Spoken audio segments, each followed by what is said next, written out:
I tell you what, you'd have thought, after the amount of money I've spent on this car, tighten it up, S3 bumper, getting the wheels sorted, new tyres, S3 mirrors, you'd have thought it'd have given me a break by now, but no, more problems. Stay tuned.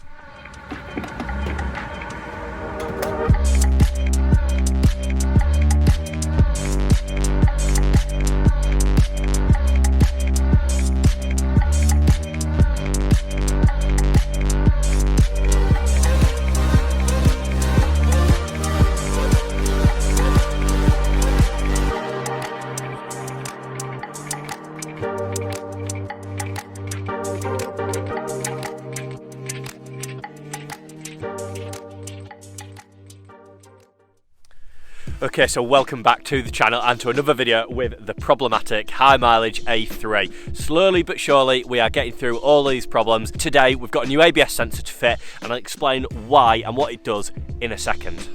But just before we get started, I want to really encourage you to click that subscribe button. As you can see, we've got a couple of projects here behind me. I'm trying my hardest to make these videos interesting and keep them going in the right direction. So if you could take 2 seconds, click that subscribe button, help the channel out, it'd mean a lot.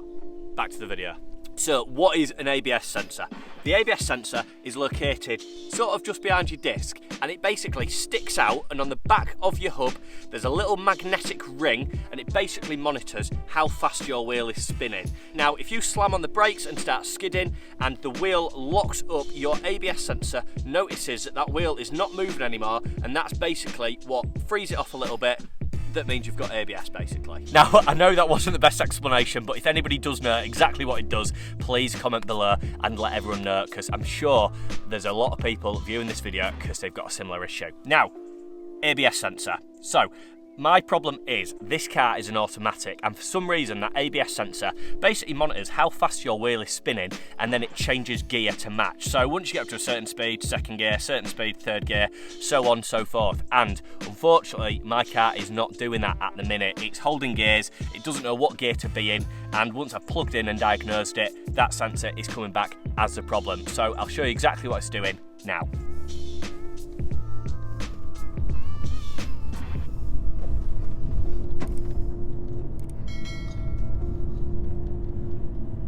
See, it's just holding gears, it's not really changing where it should.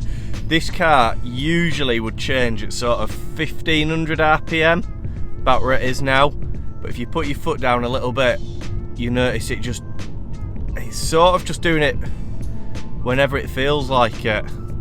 Sometimes it will change gear and sometimes it's just has a little bit of a paddy. We'll see if we can catch it out. Normal acceleration.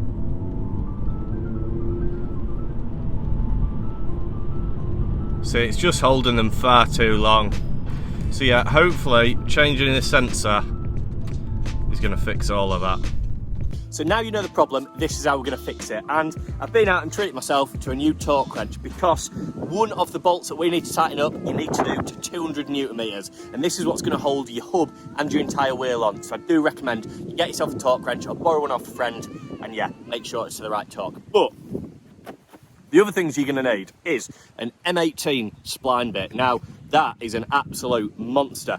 That is what's going to basically undo your wheel hub, and because it's a stretch bolt, you need to get a new one to put back in. Fortunately, this company here, Mail, I think that's how you say it, or Mealer, probably Mealer, basically make a little repair kit. So what you get in there is a new hub bolt, 2 new sort of magnetic rings. They sit on the back of the hub.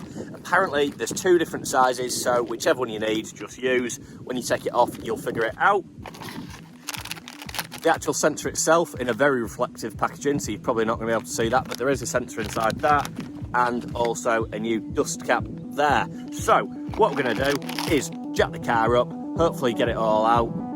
I really, fingers crossed it goes smoothly. So yeah, jack the car up, get it all removed, get a new one in. Hopefully that is gonna fix our problem. Fingers crossed. Let's go. I'll just skip past getting those little wheel nut covers off, because that's the first thing I've forgotten, but they're off now. So let's go.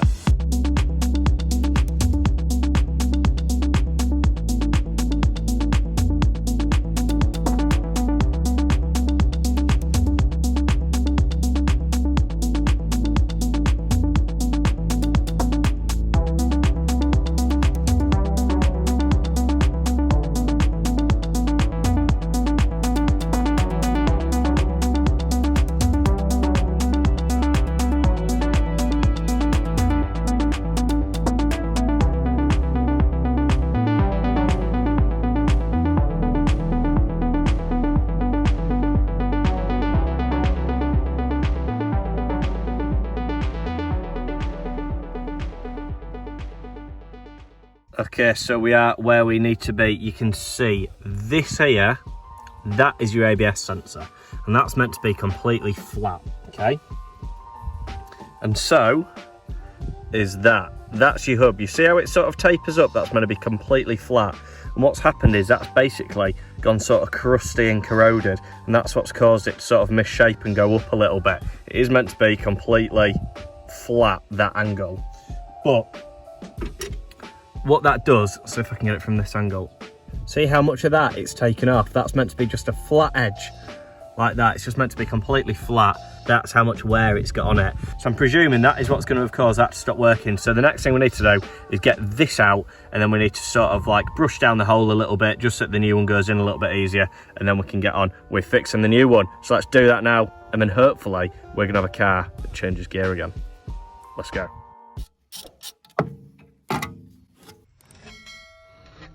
Ow.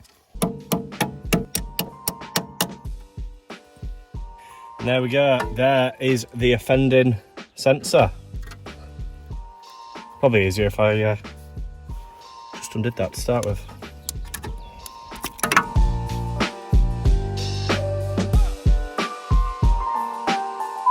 Okay, so the next part of the repair is basically we need to get this bit off, okay? You've got to be really careful because obviously that is an open bearing just there. So you've got to make sure that you're really careful not to get too much dirt in. As you can see, that is completely flat and that is not. So we need to get that on there. And then we've also got this new sensor.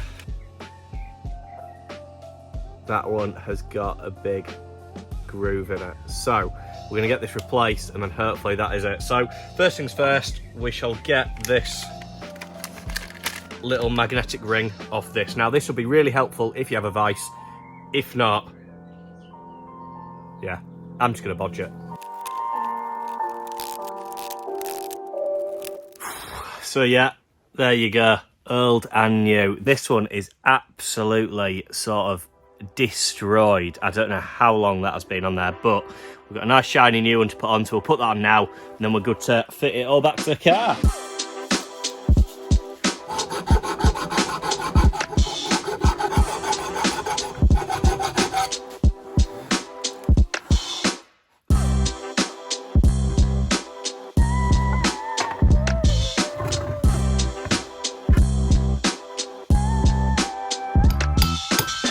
Right then, so in theory, that is now ready to go back on. Obviously, you can see it is much flatter now, and it should be absolutely spot on that. So the last thing I'm gonna do is I've got a little wire brush. I'm just gonna clean out the hole that the sensor sat in.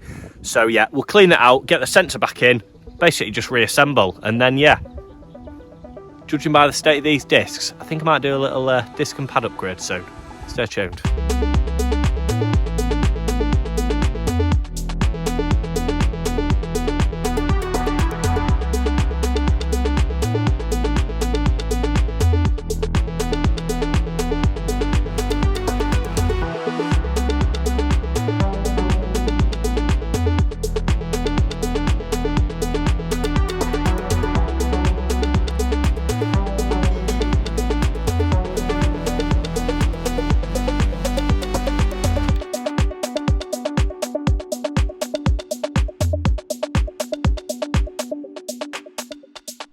Okay, so there we are, everything is back together. Now please be aware, if you are doing this yourself, please look into, you know, your torque settings and everything like that.